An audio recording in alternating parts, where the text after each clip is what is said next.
Thank you guys so much for joining me on the date with Ashley D. Today I have a very special guest by the name of Shenita James joining me on today. She has some special things in store for you all. Shenita, do you mind telling the viewers a little bit about yourself?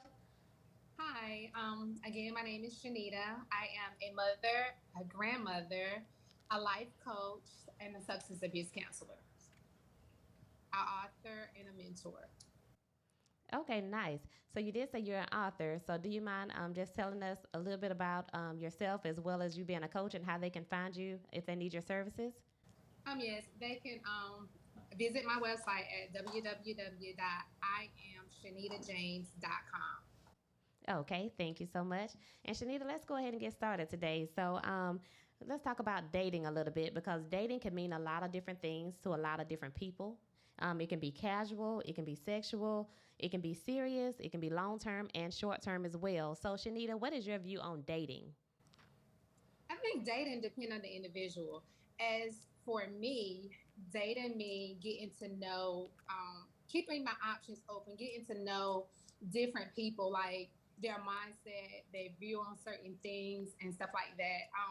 It does not have to be intimate. Let me get that, make that very clear.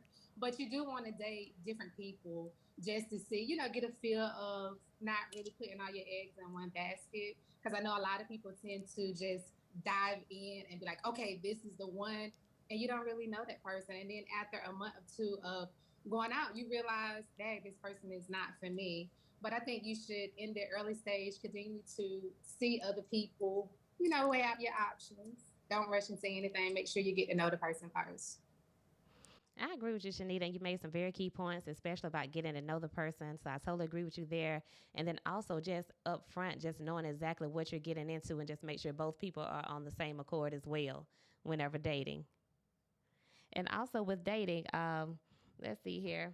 Two people, of course, let's talk about love because, of course, when you're dating, you can tend to fall in love with a person. Some people fall in love faster than others. And to me, love is a beautiful thing to see both people complimenting one another and just showing that affection towards each other. So, how do you view love? I view love as something that's the highest elevation of vibration. Accepting a person for who they are, like for who they are, their flaws and all, because you can't say you love me, but you despise or hate my flaws. If you're gonna, if you love me, you're gonna accept me for who I am.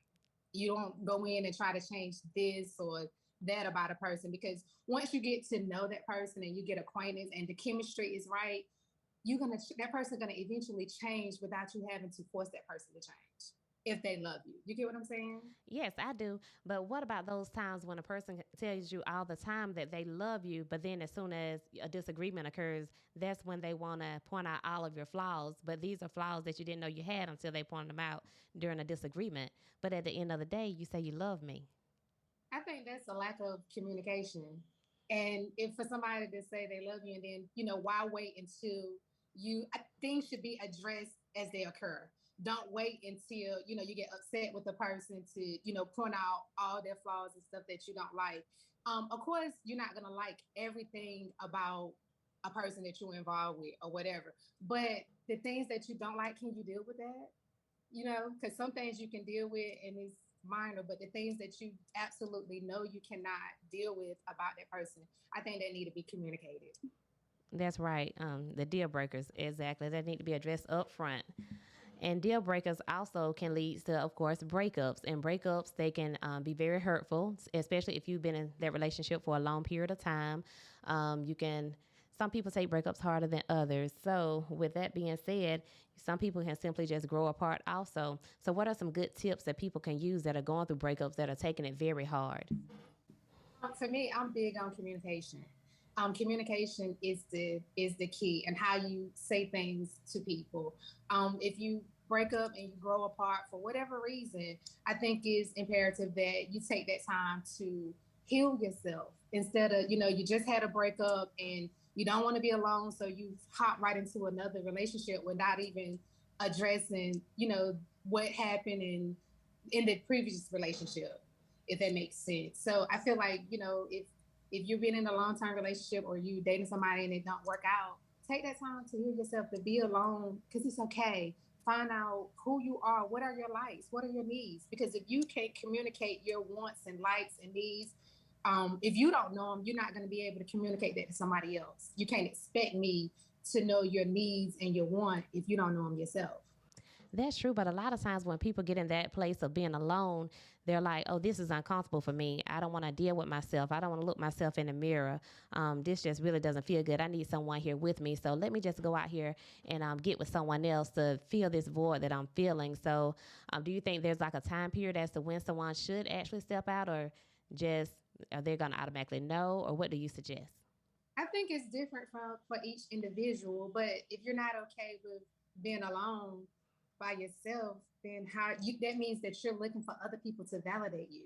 And you're gonna keep right on repeating those toxic patterns. Like be okay, everyone wants, that companionship, but be okay with being alone because once you start to look for validation in other people and other people complete you, what happens when you don't get that? You go on a spiral, you go on an emotional roller coaster because you're not being validated. You're not validating yourself. You're not okay with being by yourself.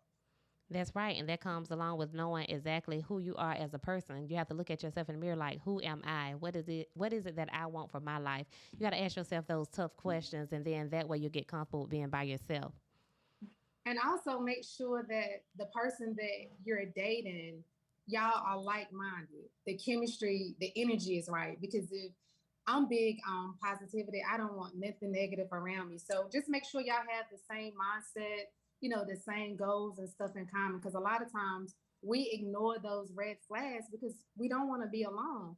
And if you ignore those red flags in the beginning, then you hop into this relationship. Well, the person didn't change. You just ignored the red flags, and now you realizing you can't deal with those red flags. But that's who that person was when they started talking to you. You just ignore the red flags. Exactly. And then with ignoring those red flags is because we're holding on to that little thread of potential that they may have.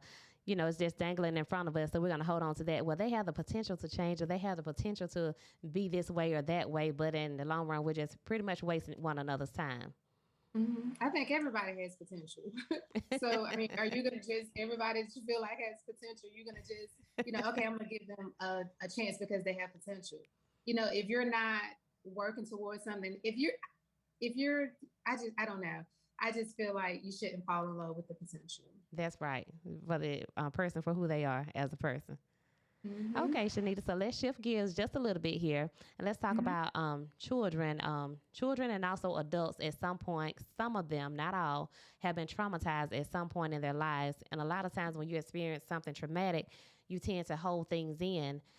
So, with them holding things in, why is it that some people are quiet after they go through something that's very traumatic? And how can they Um, regain their power to speak up about it? some people can be numb to the situation. Some people can block it out. Some people may be embarrassed. Let's say if you was molested by a family member or a friend, some people are embarrassed or ashamed to let other people know that they have been through that, or afraid that people are going to judge them and stuff like that. And if you look at social media all the time, it's all different mixed views of it. Take the R. Kelly situation, take the Bill Cosby, and those women came forward, and look at the backlash that a lot of people gave them.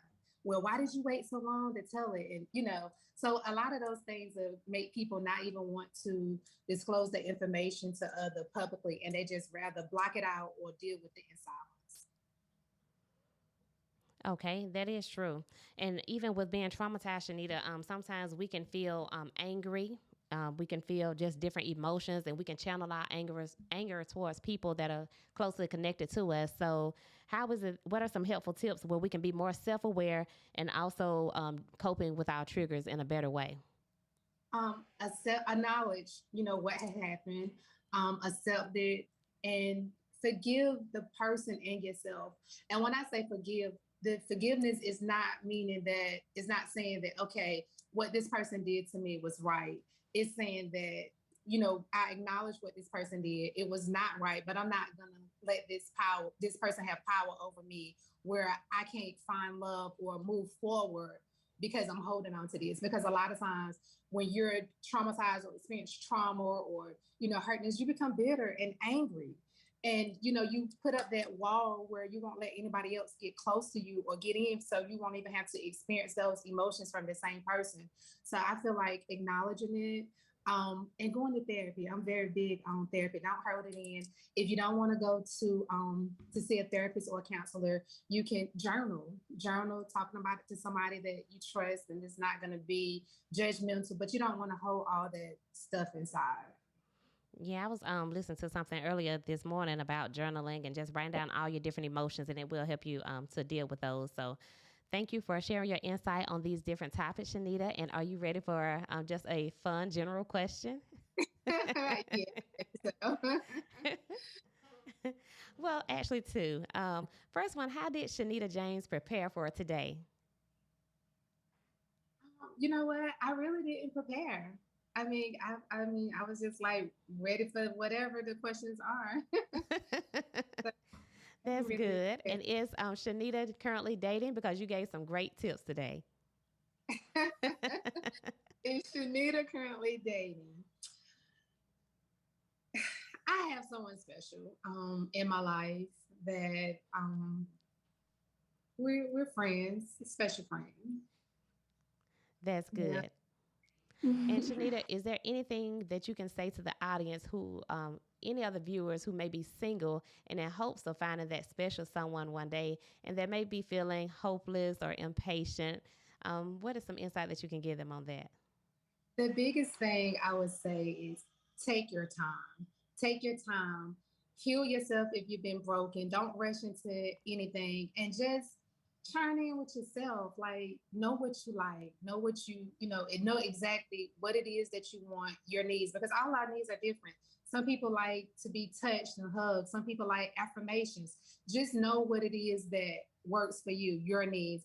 And when you get into, start a date, and maybe make sure that you communicate those things. Do not ignore the red flags. Don't be so desperate to get into a relationship that you ignore all the red flags, and then you repeat in the same pattern or the same cycle that you had previously. Okay, thank you so much, Shanita. And do you want to tell the audience where they can reach you on social media? Yes, Facebook. I have two pages. I have a fan page. I am Shenita James. Then I have Shenita James. Instagram. I am. No, it's Shenita underscore James. And TikTok it is Shenita 080. Okay, and you can find me, Ashley D. Ashley D Speaks on Facebook as well as YouTube. And then on Instagram, I'm Ashley Davis underscore speaks. I want to thank you all so much for joining in today. Thank you so much, Anita, again for joining me today on the podcast. Love you guys. Have a great day. You too. Oh, Lord. How was it?